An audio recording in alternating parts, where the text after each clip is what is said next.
सो नमस्कार साथियों, जय हिंद। आप सभी लोगों का स्वागत है आज की इस क्लास में। आज हम लोग बात करने वाले हैं आज के करंट अफेयर्स के ऊपर और तारीख है हमारी आज की 17 दिसंबर 2024। तो सबसे पहले यह है कि 3 उच्च न्यायालय हैं जिनको नए न्यायाधीश मिलेंगे और ये परमानेंट न्यायाधीश होंगे। वो कौन से हैं उनके बारे में भी हम लोग बात करेंगे।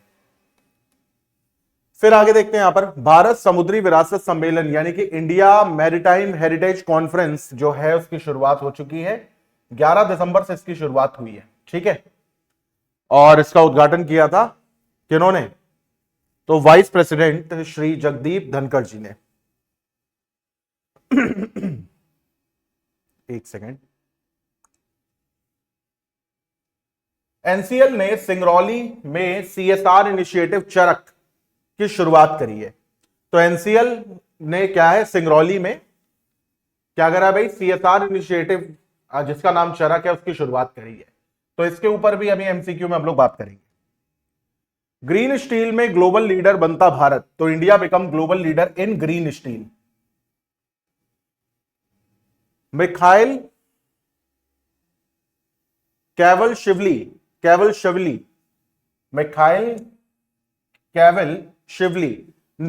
ने जॉर्जिया के राष्ट्रपति पद का चुनाव जीता। सॉरी यार, हाँ। सो मिखाइल कैवल-शिवली ने विंस जॉर्जिया प्रेसिडेंशियल इलेक्शन, ठीक है। हालांकि जॉर्जिया इतना इंपॉर्टेंट नहीं है, लेकिन फिर भी अगर ये नाम आपको याद रहेगा तो आपका काम चलता जाएगा। पब्लिक सेक्टर बैंक ने एक रिमार्केबल अचीवमेंट करी है और ये रिमार्केबल अचीवमेंट किसमें करी है? तो एनपीए को ओवरकम करने में करी है। एनपीए आप जानते हैं, नॉन परफॉर्मिंग एसेट्स, यानी कि ऐसा ऋण जो अब बैंक के पास वापस नहीं आएगा, न ब्याज लग करके भी, न मूलधन, मतलब मरा हुआ लोन एक तरीके से। तो उसकी रिकवरी को लेकर के और उसके डेटा को कम करने में एक रिमार्केबल अचीवमेंट करी है ना। 16 दिसंबर को भैया विजय दिवस मनाया जाता है। कौन सा विजय दिवस मनाया जाता है? तो 1971 में बांग्लादेश की जो फॉर्मेशन किया था हमारी तत्कालीन प्रधानमंत्री श्रीमती इंदिरा गांधी ने, ठीक है, तो उसके जीत दिवस को मनाया जाता है। एक और सवाल है भाई, कारगिल शहीद विजय दिवस कब मनाया जाता है? कारगिल विजय दिवस कब मनाया जाता है ये आप मेरे को कमेंट बताएंगे, ठीक है। जुलाई में मनाया जाता है, लेकिन कब ये आप बताएंगे। चलो एमसीक्यू पर आते हैं। यहां पर क्या कह रहा है, दिल्ली उच्च न्यायालय के स्थायी न्यायाधीश के रूप में किस न्यायाधीश को नियुक्ति की सिफारिश करी गई है? तो दिल्ली के जज की बात हो रही है भाई। किसको परमानेंट जज बनाया जा रहा है? जस्टिस रामचंद्र दत्तात्रेय हद्दर को, जस्टिस शैलेंद्र कौर को, जस्टिस हरप्रीत सिंह बरार को, या जस्टिस वेंकटेश नायक और थवारा नायक को? तो इसका सही जवाब है न्यायमूर्ति शैलेंद्र कौर को। विच union minister inaugurated this conference? अब यहां पे मैं क्षमा चाहूंगा कि कॉन्फ्रेंस का नाम नहीं लिखा हुआ है। हालांकि आप फोटो से ही बता सकते हैं कौन है भाई। तो अब देखो, नरेंद्र मोदी ये है नहीं, ठीक है। नितिन गडकरी को भी आप जानते हैं, जगदीप धनखड़ को भी आप जानते हैं। तो ये कौन है भाई? तो ये केंद्रीय मंत्री हैं सर्बानंद सोनोवाल। ये एक बहुत ही दुखद समाचार है और वाकई यार इनके जैसा आदमी मैंने नहीं देखा। मैं ईश्वर से दुआ करता हूं कि इनकी आत्मा को शांति मिले और इनकी कीर्ति इनके मरणोपरांत भी फैलती जाए, भगवान करे ऐसा। तो विश्वविख्यात तबला वादक उस्ताद जाकिर हुसैन का निधन किस वर्ष में हुआ है? भाई सैन फ्रांसिस्को में इनका निधन हुआ है और हमसे ये पूछा जा रहा है कि किस वर्ष में इनका निधन हुआ है। 70, 71, 72, 73। तो मात्र 73 वर्ष की आयु में भारत ने एक नगीना खो दिया। कौन? उस्ताद जाकिर हुसैन। आप कभी इनका शिव धुन कैलाश वाला सुनना, आप मंत्रमुग्ध हो जाएंगे सुन करके। आगे बढ़ते हैं भाई।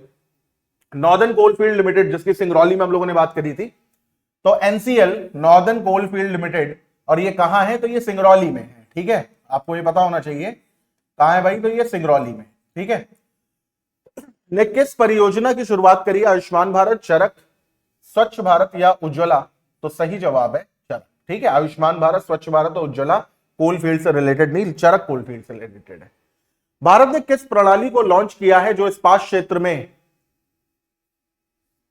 क्षेत्र में डीकार्बोनाइजेशन की दिशा में एक महत्वपूर्ण कदम है? India has launched which system which is significant step toward decarbonization of the steel sector. Green energy system, green steel classification system, green manufacturing system, green industrial system. तो सही जवाब है हरित इस्पात वर्गीकरण प्रणाली यानी green steel classification system. Mikheil Kavelashvili ने किस पार्टी, अब ये देखो यहां पे क्वेश्चन आ गया, किस पार्टी के सांसद के रूप में जॉर्जिया का नया राष्ट्रपति चुना गया है? ठीक है, ये हमें बताना है। तो Georgian United unity party, Georgian dream party, Georgian national movement, Georgian social democratic party. ये क्वेश्चन आपके लिए उतना इंपॉर्टेंट नहीं है, तो इसके लिए आप इतनी टेंशन ना लो। ठीक है, आप चाहें तो आप इसका जवाब मेरे को कमेंट बॉक्स में बता सकते हैं, है ना। चलो बताना क्या, मैं खुद ही आपको बता दे रहा हूं, जॉर्जियन ड्रीम पार्टी। बट यहां से क्वेश्चन बनना बहुत नेक्स्ट टू इम्पॉसिबल।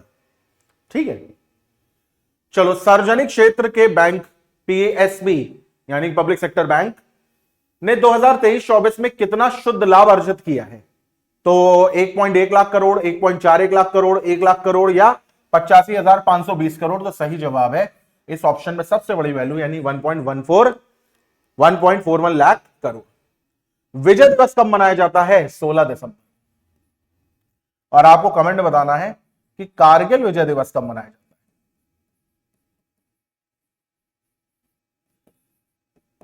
कारगिल विजय दिवस ये कब मनाया जाता है? दिल्ली उच्च न्यायालय के स्थायी न्यायाधीश के रूप में किस न्यायाधीश की नियुक्ति पर सिफारिश की गई है? तो न्यायमूर्ति शैलेंद्र कौर।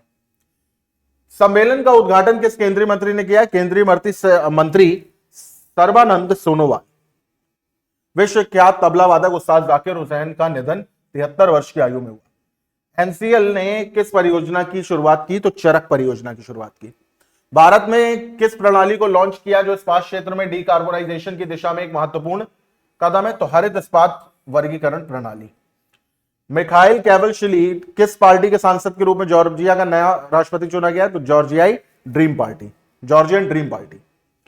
सार्वजनिक क्षेत्र में बैंक 2023-24 में कितना शुद्ध लाभ अर्जित किया? तो 1.41 लाख करोड़। विजय दिवस 16 दिसंबर के दिन मनाया जाता है। हाल ही में किस राज्य सरकार ने बागपत, हाथरस और कासगंज 3 नए मेडिकल कॉलेज दिए? तो भाई जहां ये जिले आते हैं उसी राज्य सरकार ने किए होंगे, और वो है यूपी, है ना, उत्तर प्रदेश। फिर यहां पे क्या कह रहा है कि 2024 के ग्लोबल हंगर इंडेक्स जीएचआई में भारत की रैंक क्या है? तो 105 है। ठीक है, और अगर आपको आश्चर्यचकित होना हो तो इसी में से जाकर के आप देखिएगा पाकिस्तान की रैंक क्या है, बांग्लादेश की रैंक क्या है। आप कहेंगे इंडेक्स कुछ नहीं, सब नाटक है। तो चलो भाई, इसी के साथ आज की क्लास और आज की बात को खत्म करते हैं। Till then bye, take care, thanks a lot for giving your time.